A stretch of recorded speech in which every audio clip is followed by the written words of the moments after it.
এই মামলায় এখন আজকে আমাদের মধ্যে আমাদের পায়োনিয়ার ল অ্যাসোসিয়েটসের চিফ কর্ণধার জনাব মুজিবুর রহমান সাহেব উপস্থিত আছেন। তিনি আজকে আমাদের মিডিয়ার সঙ্গে কথা বলবেন।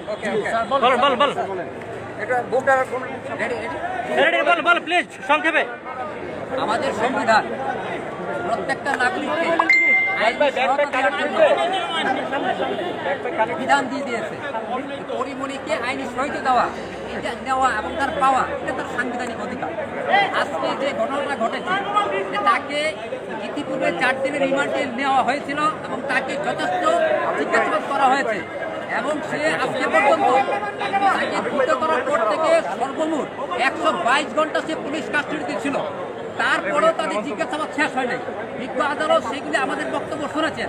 আমরা কোর্টকে বলেছি যে সে যেন ভারতের চন্দ্রাবতীর মতো প্রতিহিংসার শিকার না হয়, সে যেন তার যে মেধা, তার যে একজন নায়িক হিসেবে তার যে উত্থান, সেইটা যেন কোনোভাবে বিরস্ত না হয়। সেই জন্য আমাদের সামাজিক দায়বদ্ধতা থেকে তাকে রিমান্ডে না নেওয়ার জন্য আমরা আবেদন করি।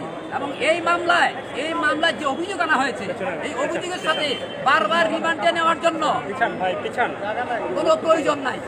এই মামলায় তার বিরুদ্ধে অভিযোগ আনা হয়েছে, তার কাছে মাদক পাওয়া গেছে, এইটা প্রস্তাবিত বিষয়, এটা বিচারের বিষয়। তার আগেই তার বিচার করতে পারে না, তার আগেই তার বিচার হতে পারে না।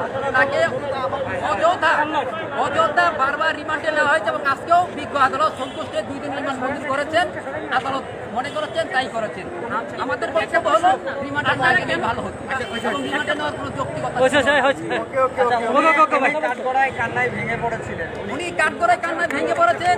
আমি যখন কোর্টে সাবমিশন রাখছিলাম তখন আমি বাংলাদেশের চলচ্চিত্রের ইতিহাস বলেছি, ললিতার ইতিহাস বলেছি, আমি চন্দ্রাবতীর ইতিহাস বলেছি, আমাদের যে সমাজ ব্যবস্থা কিভাবে চলচ্চিত্র অঙ্গনে আসছে এইগুলি বলায় উনি যে আবেগ আপ্লুত হয়ে কান্নাকাটি করছেন এবং তার বিরুদ্ধে যে অমানবিক নির্যাতন হচ্ছে সেই নির্যাতনের জন্য কান্নাকাটি করছেন। উনি কিছু বলেছেন আপনাদের আজকে? উনি আমাকে সরাসরি কিছু বলে নাই, উনি শুধু কান্নাকাটি করেছে এবং উনি ন্যায় বিচার চেয়েছে। মানুষকে বলেছে মানুষ যেন তাকে ন্যায় বিচারের জন্য তাকে দেখে।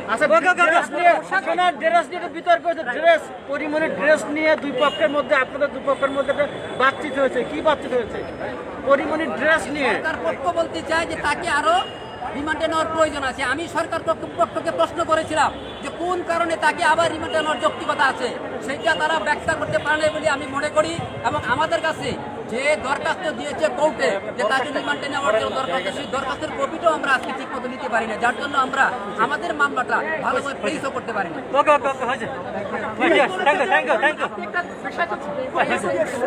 আপনি খুব বিষয় গুরুত্ব দিয়েছেন যে পরিমাণে পোশাক বদলানোর সময় সেখানে বলা হয়েছে যে তিনি পোশাক বদলিয়েছেন এবং ইচ্ছা করে এই পোশাকটা পরেছেন। কেন আপনি এই প্রসঙ্গটা তুললেন? তা এখানে যোগাযোগের ঘাটতি ছিল কিনা? এইটা আমরা যারা চেষ্টা করেছিলাম, আমার ক্লায়েন্টের পক্ষ থেকে যারা চেষ্টা করেছিল তার সাথে যোগাযোগ করার জন্য, তার সাথে দেখা করার জন্য, তাকে প্রয়োজনীয় পত্তা দিয়ে তার কাপড় চোপড় দেওয়ার জন্য, তারা সেটা পারে নাই।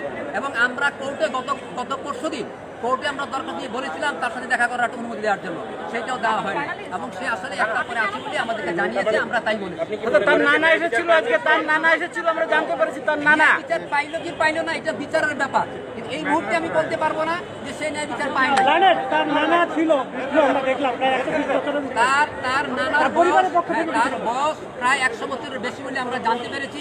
তার জন্য আমরা সাবমিশন করেছিলাম যে তাকে অন্তত পরিমণির সাথে আদালতের সামনে অন্তত কিছুক্ষণের জন্য দেখা করে তার বক্তব্যগুলি একটু তাকে জানানো দরকার এবং তার কোথায় কি আছে। তাকে অ্যারেস্ট করার পরে তার চাবি, তার চেক বই, তার নিত্য প্রয়োজনীয় জিনিস, ইভেন এই সমস্ত কিছুই এখন কেউ জানে না।